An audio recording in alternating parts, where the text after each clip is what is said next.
Happy happy birthday to you. এই যে বন্ধুরা, আজ আমার ছোট মেয়ের বার্থডে। দেখুন তার সাথে রাখি পূর্ণিমা, যে দাদা এসছে, মাসি এসছে। আপনাদের কেমন লাগলো বলবেন। আমার বাড়ির কেক বানানো।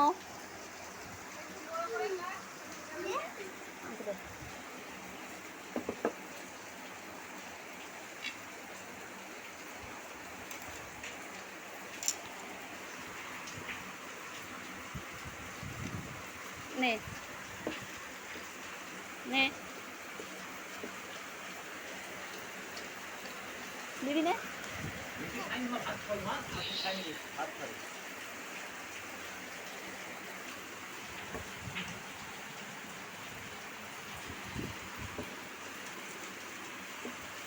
সোনু কেমন হয়েছে বলো। ও ওয়াও বলো।